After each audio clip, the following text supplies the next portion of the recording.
നമ്മളുടെ വീട്ടിൽ തന്നെ വളരെ കൃത്യമായിട്ട് നല്ലൊരു പ്രോഡക്റ്റ് ഉണ്ടാക്കി നമുക്ക് മാർക്കറ്റ് ചെയ്യാൻ പറ്റും. ഈ പ്രോഡക്റ്റ് ഓൾറെഡി മാർക്കറ്റിലുള്ളതാണ്, പക്ഷെ നമുക്ക് കുറച്ചുകൂടെ നല്ല ഒരു പ്രോഡക്റ്റ് ഉണ്ടാക്കി നമ്മളുടെ സറൗണ്ടിങ്സിൽ കൊടുക്കാൻ പറ്റും. പിന്നെ ആ ഒരു ബിസിനസ്, ചെറുകിട ബിസിനസ് വിജയമാണെന്ന് കണ്ടു കഴിഞ്ഞാൽ കുറച്ചുകൂടെ ഒരു വലിയ രീതിയിൽ പോകാം. മെഷീനറികളും കാര്യങ്ങളും ഒക്കെ എടുത്ത് നമുക്ക് മുമ്പോട്ട് പോകാൻ പറ്റുന്ന തരത്തിലുള്ള ഒരു ബിസിനസ്. ഇപ്പൊ തൽക്കാലം ഒരു 1000 രൂപ മുടക്കിയാൽ നമുക്ക് പ്രോഡക്റ്റ് ഉണ്ടാക്കിയെടുക്കാൻ പറ്റും. ആ പ്രോഡക്റ്റ് മാർക്കറ്റ് ചെയ്ത് നിങ്ങൾ നോക്കുക. ആദ്യത്തെ ഒരു 1000 രൂപയുടെ ഇൻവെസ്റ്റ്മെന്റ് മാത്രമാണ് ഇതിനകത്തുള്ളത്. പിന്നെ നിങ്ങളുടെ മാർക്കറ്റിംഗ് സ്കില്ലുമാണ് ഇവിടെ യൂസ് ചെയ്യപ്പെടുന്നത്.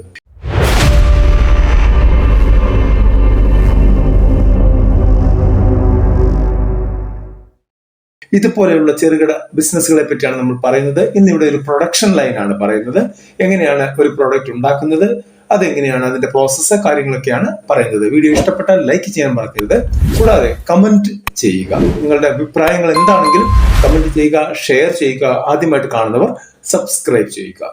ഓക്കെ, ഇവിടെ നമ്മൾ ഉണ്ടാക്കാൻ പോകുന്നത് ഒരു വാഷിംഗ് സോപ്പാണ്. നമുക്കറിയാം ഒരുപാട് വാഷിംഗ് സോപ്പ് മാർക്കറ്റിലുണ്ട്. പക്ഷെ നമ്മൾ ഒരു പുതിയ സാധനം ട്രൈ ചെയ്യുകയാണ്. പുതിയൊരു ഫ്രാഗ്രൻസ് കൊടുത്തുകൊണ്ട് ട്രൈ ചെയ്യാണ്. മാർക്കറ്റിൽ ഇല്ലാത്ത ഫ്രാഗ്രൻസ് കൊടുത്ത് ട്രൈ ചെയ്യുകയാണ്. അതിനുവേണ്ട ഇൻഗ്രീഡിയൻസ് ആദ്യം പറയാം. ചെറിയ ക്വാണ്ടിറ്റിയാണ് പറയുന്നത്, ശ്രദ്ധിച്ച് കേൾക്കുക. നമുക്കിവിടെ ഓയിൽ വേണം. വെജിറ്റബിൾ ഓയിൽ എടുക്കാം, പാം ഓയിൽ എടുക്കാം, കോക്കനട്ട് ഓയിൽ എടുക്കാം. ഈ കോക്കനട്ട് ഓയിൽ എന്നൊക്കെ പറയുമ്പോൾ കോസ്റ്റ് കൂടുതലായിരിക്കും. പകരം നമ്മൾ പാം ഓയിലോട്ട് പോയി കഴിഞ്ഞാൽ കുറച്ച് കോസ്റ്റ് കുറഞ്ഞിരിക്കും. 500 ഗ്രാം ആണ് വേണ്ടത്. പിന്നെ വേണ്ടത് കാസ്റ്റിക് സോഡയാണ്, അതായത് സോഡിയം ഹൈഡ്രോക്സൈഡ് 70 ഗ്രാം വേണം. പിന്നെ വേണ്ടത് 180 ml വാട്ടർ വേണം.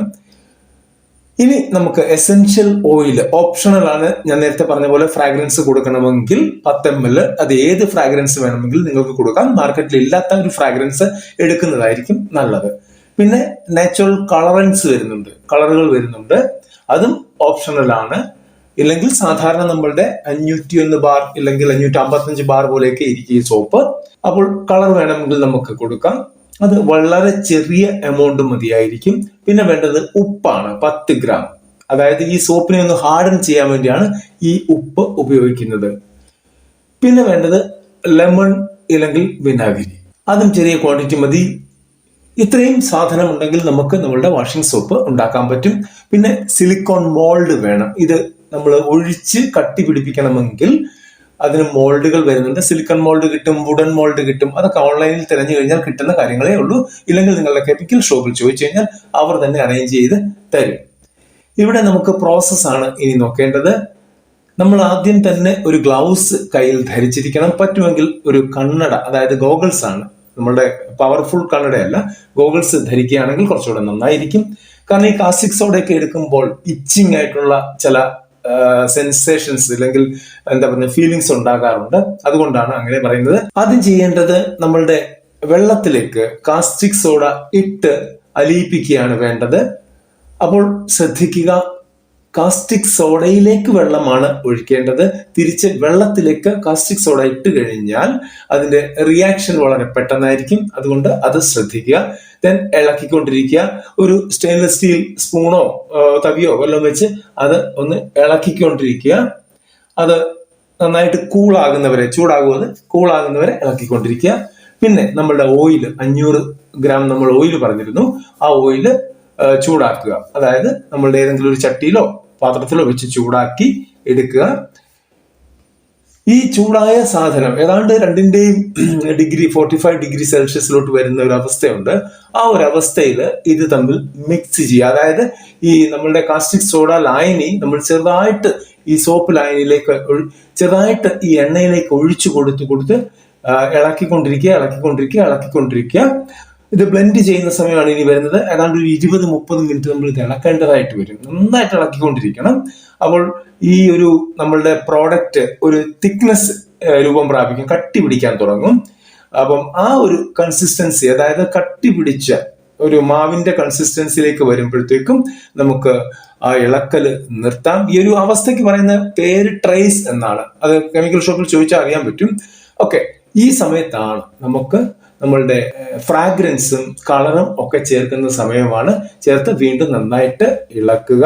ഈ ഇളക്കിയ ലിക്വിഡ് ലിക്വിഡായിട്ട് തന്നെയാണ് ഇപ്പോഴും ഇരിക്കുന്നത്. ആ ലിക്വിഡ് നമ്മൾ മോൾഡിലേക്ക് ഒഴിച്ചു കൊടുക്കണം. കൃത്യമായിട്ട് അളവുകളുള്ള മോൾഡുകളാണ് നമുക്ക് ലഭിക്കാറുള്ളത്. അതായത് ഒരു സോപ്പ് 100 ഗ്രാം, ഒരു സോപ്പ് 500 ഗ്രാം അങ്ങനെ വരത്തില്ല. 100 ആണെങ്കിൽ എല്ലാം 100 ഗ്രാം തന്നെ, അല്ലെങ്കിൽ 50 ആണെങ്കിൽ 50 ഗ്രാം അങ്ങനെ തന്നെ ലഭിക്കുകയുള്ളൂ. ഇനി ഈ ഒഴിച്ചു കൊടുത്ത മിക്സ് ഒരു 24 തൊട്ട് 48 മണിക്കൂർ വരെ കൂളായിട്ടുള്ള ഒരു പ്ലേസിൽ കൊണ്ടുവച്ചേക്കുക. അതായത് അധികം ചൂടടിക്കാത്ത ഒരു ഇരുട്ട ഉള്ള സ്ഥലത്ത് കൊണ്ടുവെക്കുകയായിരിക്കും ബെറ്റർ. 24 മണിക്കൂർ കഴിഞ്ഞ് നിങ്ങൾക്ക് ട്രൈ ചെയ്ത് നോക്കാം. ഇല്ലെങ്കിൽ 48 മണിക്കൂർ കഴിഞ്ഞ് തീർച്ചയായിട്ടും ആ മോൾഡിൽ നിന്ന് ആ സോപ്പ് എടുക്കാൻ പറ്റും. ഇനിയാണ് പ്രോസസ് മെയിൻ ആയിട്ട് കിടക്കുന്നത്. ഈ എടുത്ത സോപ്പ് ഉടനെ ഉപയോഗിക്കാൻ പാടില്ല. ഒരു 3-4 ആഴ്ചയെങ്കിലും നമ്മൾ ഇത് സൂക്ഷിച്ചു വെക്കണം. അതായത് ഇത് ഡ്രൈ ആകാൻ വേണ്ടിയിട്ടാണ്. ഇല്ലെങ്കിൽ അത് അന്നേരം തന്നെ അലുത്ത് പോകും.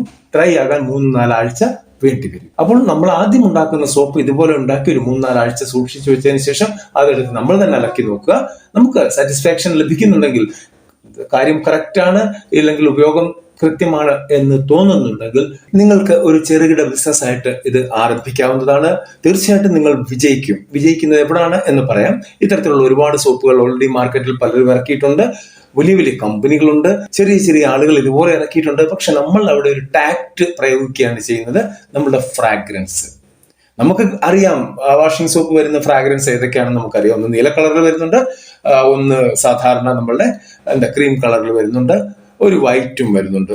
ഈ സാധനത്തിന്റെ ഒക്കെ സ്മെല്ല് നമുക്കറിയാം. അതിൽ നിന്ന് ഡിഫറെന്റ് ആയിട്ടുള്ളൊരു സ്മെല്ല് കൊടുക്കുക. അതായത് നമ്മൾ സാധാരണ തുണി അലക്കി കഴിയുമ്പോൾ തുണിയിലെ വൃത്തികെട്ട ഒഡോർ മണം പോകാൻ വേണ്ടിയിട്ട് നമ്മൾ കംഫർട്ട് പോലെയുള്ള സാധനങ്ങൾ ഉപയോഗിക്കാറുണ്ട്. എന്നാൽ ഈ വാഷിംഗ് സോപ്പ് ഇട്ട് അലക്കി കഴിഞ്ഞാൽ ആ ഒരു സ്മെല്ലിലേക്ക് വരുന്നൊരു സെറ്റപ്പ് ഉണ്ടാക്കി കൊടുത്തു കഴിഞ്ഞാൽ ആളുകൾ പ്രിഫർ ചെയ്യും. ശരിയല്ലേ? ശരിയാണെങ്കിൽ ശരി എന്ന് കമന്റ് ബോക്സിൽ കുറിക്കുക. ഇനി തെറ്റാണ് പറഞ്ഞതെങ്കിൽ അത് അങ്ങനെയും കുറിക്കാവുന്നതാണ്. അടുത്തൊരു വീഡിയോയിൽ കാണുന്നവരെ നന്ദി, നമസ്കാരം.